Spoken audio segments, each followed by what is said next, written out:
தமிழகத்தில் இருக்கக்கூடிய தனியார் பள்ளிக்கூடங்களுடைய சங்கம் அந்த கூட்டமைப்பினுடைய தலைமை சார்பாக முதலமைச்சர் விஜய் அவர்களுக்கு நன்றி தெரிவித்திருக்கிறார்கள். அதாவது கடந்த ஆட்சியில சிபிஎஸ்இ பள்ளிகள் கிட்டத்தட்ட சுமார் ஒரு 1000க்கு நெருக்கமான பள்ளிகளுக்கு அனுமதி கொடுக்காமல், அதாவது NOC வழங்காமல் தாமதப்படுத்தி வந்தார்கள், கொடுக்க மறுத்து வந்தார்கள். பெருமளவு பொருளாதாரத்தை லஞ்சமாக கேட்டாங்க. ஆனால் இப்பொழுது பதவியேற்று இருக்கக்கூடிய அரசு உடனடியாக ஒரு பைசா கூட செலவில்லாமல் 1000க்கும் நெருக்கமான பள்ளிகளுக்கு இன்றைக்கு NOC வழங்கி இருக்கிறது என்ற ஒரு செய்தியின் காரணத்தினால் நன்றி தெரிவித்து ஒரு அறிக்கை வெளியிட்டிருக்கிறார்கள். தமிழக அரசு நல்லது செஞ்சா பாராட்ட தானே வேணும். நாம இந்த கட்சியை சார்ந்தவர்களும் இல்லை. அரசு நல்லது செய்யும் போது கண்டிப்பா பாராட்டலாம்.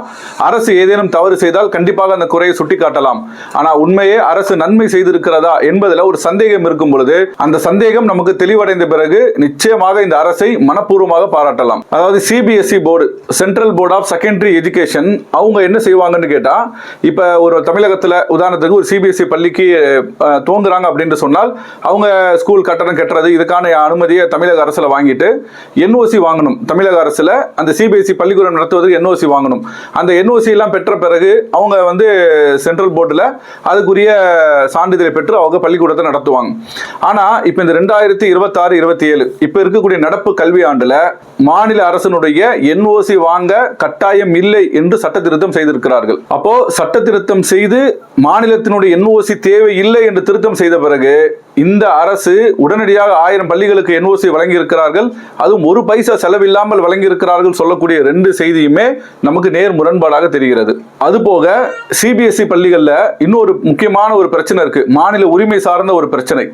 அதாவது இந்த 2026-27 இந்த கல்வியாண்டு முதல் மும்மொழி கொள்கையை கட்டாயமாக்க வேண்டும் என்ற ஒரு சட்ட திருத்தத்தை இந்த சென்ட்ரல் போர்டு செய்திருக்கிறார்கள். அப்ப இப்ப இந்த நடப்பு ஆண்டுல 9ஆம் வகுப்புல இருந்து மும்மொழி கொள்கை கட்டாயம். அதாவது 2 இந்திய மொழிகளா இருக்கணும், 1 ஆங்கிலமாக இருக்கணும். இப்ப உதாரணத்துக்கு தமிழ், ஆங்கிலம், ஹிந்தி படிக்கணும், தமிழ், ஆங்கிலம், சமஸ்கிருதம் படிக்கணும், இல்ல வேறு ஒரு இந்திய மொழி படிக்கலாம். ஆனால் குறிப்பாக எந்த இந்தி திணிப்புக்கு எதிராக தமிழகம் போராடி கொண்டிருக்கிறதோ, எந்த மும்மொழி கொள்கைக்கு எதிராக போராடி கொண்டிருக்கிறதோ அந்த மும்மொழி கொள்கையை கட்டாயமாக ஆக்கப்படக்கூடிய இந்த சிபிஎஸ்இ பாடத்திட்டம் இந்த நடப்பு ஆண்டிலிருந்து அதை கட்டாயப்படுத்துகிறது. அப்ப அந்த சிபிஎஸ்இ பள்ளிக்கு 1000 பள்ளிகளுக்கு உடனடியாக இன்றைக்கு அனுமதி கொடுத்திருக்கிறது தமிழக அரசு என்று சொன்னால் இதில் லஞ்சம் ஒழிக்கப்பட்டு ஒரு புரட்சி செய்திருக்கிறார்கள் என்று பார்ப்பதா, அல்லது மத்திய அரசுக்கு இணங்கி மும்மொழி கொள்கையை திணிக்கிறார்கள் அப்படின்னு பார்க்கிறதா? இன்னும் சொல்ல போனா இந்த NOC என்பது கட்டாயம் இல்லை என்று சட்ட திருத்தம் செய்த பிறகு தமிழக அரசு எங்களுக்கு செலவில்லாமல் NOC வழங்கி இருக்கிறது என்று இவர்கள் நன்றி தெரிவித்திருக்கிறார்கள்.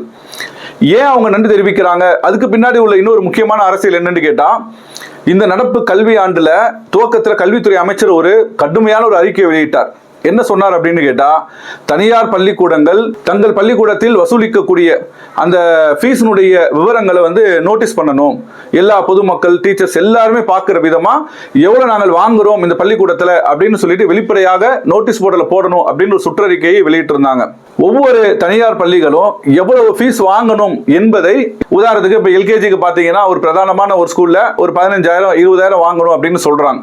ஆனால் உண்மையில் அப்படிதான் தனியார் பள்ளிக்கூடத்துல 15,000-20,000 இன்னைக்கு சொல்லிக் கொடுக்கப்படுகிறதா?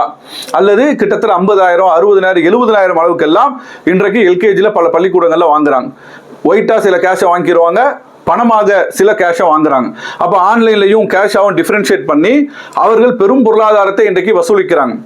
அதை இன்றைக்கு நீங்கள் வெளிப்படையாக போடணும்னு சொன்னீங்களே, அப்படி எத்தனை பள்ளிக்கூடங்கள் இந்த நடப்பு ஆண்டுல தங்களுடைய பள்ளிக்கூடத்துல தாங்கள் வாங்கக்கூடிய அந்த ஃபீஸை வெளிப்படையாக மக்களுக்கு நோட்டீஸ் செய்தார்கள் என்பதை காட்ட முடியுமா? தமிழக வெற்றி கழகத்தை சார்ந்தவர்கள் பல இடங்கள் ஆய்வுக்கு போறாங்க.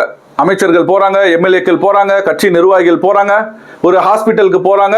ஆய்வுக்கு போயிட்டு சுத்தி சுத்தி அந்த அமைச்சர் பாக்குறாரு, எங்கடா தலைவருடைய போட்டோன்னு கேட்கிறார், முதலமைச்சர் படத்தை கேட்கிறார், இது நுழைவிலே வச்சிருக்கிறோம் அப்படின்னு. அப்ப இப்படி எல்லாம் போயிட்டு ஆய்வு பண்ணீங்கல்ல, அந்த மாதிரி முதலமைச்சர் படத்தை ஆய்வு பண்ண மாதிரி எத்தனை ஸ்கூல்ல போய் அவங்க அந்த ஸ்கூல்ல அந்த ஃபீஸ்னுடைய விவரங்களை ஒட்டி இருக்கிறார்களா என்று ஆய்வு செய்து நீங்க படம் எடுத்தீங்களா? எல்லா பள்ளிக்கூடங்களும் அரசு நிர்ணயித்திருக்கக்கூடிய அந்த கட்டணத்தை தான் தனியார் பள்ளிக்கூடங்கள் வசூலிக்கிறார்கள் என்பதை இந்த அரசு உறுதி செய்து இருக்கிறதா? அப்படி நீங்கள் செய்திருந்தால் இந்த பாராட்டியவர்களுக்கு கிடைத்திருக்குமா? அப்ப அதுல ஏதேனும் ஒரு அட்ஜஸ்ட்மெண்ட் இருக்கிறதா? அதுக்காக இவர்கள் நன்றி தெரிவித்தார்களா என்ற பல சந்தேகங்கள் இந்த அறிவிப்புக்கு பின்னால் இருக்கிறது. இந்த சந்தேகங்கள் எல்லாம் தெளிவுபடுத்தப்பட்டு உண்மையிலே ஆய்வு செய்து இந்த ஃபீஸ் எல்லாம் கட்டுப்படுத்தப்பட்டு அரசு நிர்ணயித்திருக்கக்கூடிய அந்த கட்டணத்தை தான் தனியார் பள்ளிகள் வசூலிக்கிறார்கள் என்பதை நீங்கள் உறுதி செய்தால், தனியார் பள்ளிகள் தாங்கள் வசூலிக்கக்கூடிய அந்த பள்ளி கட்டணத்தை வெளிப்படையாக மக்களுக்கு அறிவிக்கிறார்கள் என்பதை நீங்கள் உறுதி செய்த பிறகு நிச்சயமாக நீங்கள் செய்திருக்கக்கூடிய இந்த அறிவிப்பு, அதாவது தனியார் பள்ளிக்கூட சங்கங்கள் அறிவித்திருக்கக்கூடிய அறிவிப்புல எந்த அரசியலும் நாம் உள்ள புகுத்தாமல் நியாய உணர்வோடு பார்க்கலாம். உண்மையில் அரசை வெகுவாக பாராட்டலாம். ஆனால் இதற்கு பின்னாடி ஒளிந்திருக்கக்கூடிய இத்தனை மர்ம முடிச்சுகளும் அவிழக்கூடிய நேரத்துல தான் இதனுடைய உண்மை நிலை தெரியும். அப்பொழுதும் இந்த அரசு தூய்மையாக நேர்மையாக இருக்கும் என்று சொன்னால் நிச்சயமாக இந்த அரசு பாராட்டுக்குரியதுதான்.